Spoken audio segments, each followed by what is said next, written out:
देरी करने का परिणाम बहुत भयंकर होता है। सीजर ने शाही दरबार में जाकर एक समाचार को पढ़ने में देरी कर दी और अपने प्राणों से हाथ धो बैठा। कर्नल राहत ताश खेल रहा था। एक नौकर ने वशिंगटन की सेना संबंधी एक सूचना पत्र उसे लाकर दिया। उसने पत्र को देखे बिना ही जेब में रख लिया और ताश खेलता रहा।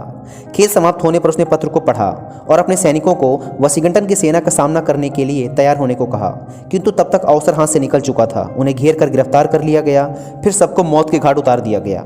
केवल कुछ मिनटों की देरी के लिए वह अपने मान, स्वतंत्रता और जीवन से हाथ धो बैठा। प्रत्येक व्यक्ति के जीवन में कभी न कभी ऐसी घड़ी अवश्य आती है जिस पर उसके भाग्य का बनना या बिगड़ना निर्भर होता है। यदि मन तनिक सा भी हिचकिचाता या डरता है तो सब कुछ चला जाता है, नष्ट हो जाता है। अतः एक एक पल को मूल्यवान समझकर हमें उसका उपयोग करना चाहिए। जो क्षण व्यतीत हो गया वह पुनः वापस नहीं आता। जिस प्रकार यौवन ढलने के बाद उसे वापस नहीं लाया जा सकता, उसी प्रकार गुजरा हुआ समय भी वापस नहीं आता। इसलिए समय कभी नष्ट नहीं करना चाहिए। कार्लाइस ने कहा है, हमारे भाग्य के ताने बाने को सदा कौन देख सकता है। क्षण भर के लिए उपयोगी व लाभदायक अवसर आता है, हम उसे खो देते हैं और इस तरह महीनों व सालों का नाश हो जाता है।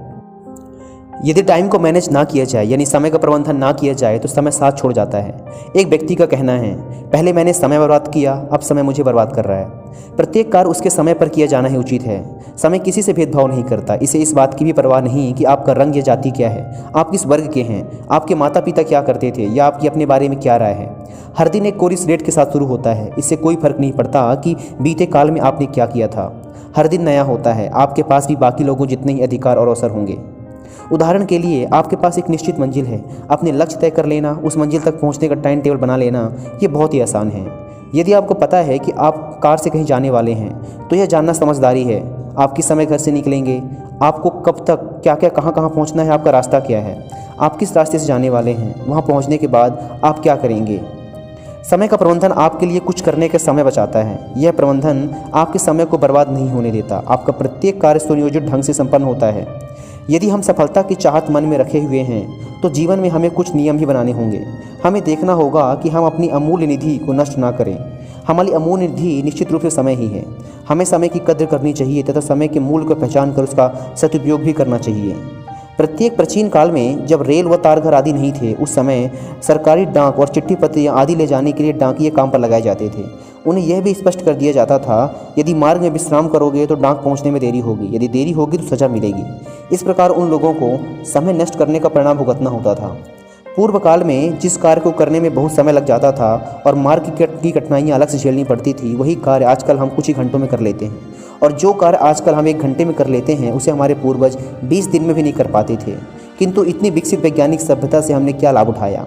विज्ञान के कारण आज अधिक समय मिलने लगा है, तो उसका व्यर्थ उपयोग भी बढ़ने लग गया है।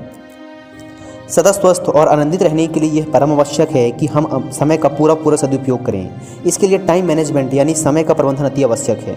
अपनी रुचि के अनुसार जीवन का एक लक्ष्य बनाइए, जिससे आपके साथ साथ दूसरों का भी लाभ हो। इस लक्ष्य को प्राप्त करने के लिए एक यथार्थवादी योजना बनाइए और योजना को वार्षिक, छमाही और तिमाही के खंडों में बांट लीजिए। प्रतिमाह एक दिन अपनी योजना की प्रगति पर विचार करके उसमें सुधार कीजिए। आने वाले दिन का कार्यक्रम रात में बना लीजिए। अपने समय का ध्यान रखिए। निश्चित कार्यक्रम के अनुसार कार्य कीजिए। कार्यक्रम में व्यवधान पड़ने पर निराश मत होइए और तत्काल आवश्यक सुधार कर डालिए। सही समय देने वाली एक रिस्ट वॉच रखिए। जेब से मोबाइल निकालकर समय देखने का प्रयास मत कीजिए, क्योंकि इसमें 10 से 20 सेकंड तक जाया हो सकते हैं हर बार। आप प्रत्येक कार्य को करने में कितना समय लगा रहे हैं, इसे नोट करते रहिए। एक समय में एक ही कार्य करें और उस अवधि में दूसरे कार्यों अथवा बातों को भूल जाएं। जब तक आपकी सलाह मांगी ना जाए, किसी को सलाह ना दें। इससे आपका कीमती वक्त बर्बाद होगा। फ़ोन पर केवल आवश्यक बातचीत करें और लोगों को बता दें कि आपको किन समयों पर फ़ोन किया जाए। आपातकालीन स्थिति को छोड़ दिया जाए तो काम के वक्त तो बिल्कुल भी फ़ोन ना करें। प्रातः दूध, चाय या शरबत आदि पीते हुए आप सरलता से समाचार पत्र पढ़कर अपने समय को बचा सकते हैं। समय का यह ऐसा प्रबंधन है जो जीवन भर आपकी सहायता करेगा। और हमारी इस वीडियो को बनाने का लक्ष्य भी यही है कि आप समय की इम्पोर्टेंस, समय के महत्व को जानें। मुझे आशा है कि आपको ये वीडियो पसंद आई होगी। धन्यवाद। जय हिंद।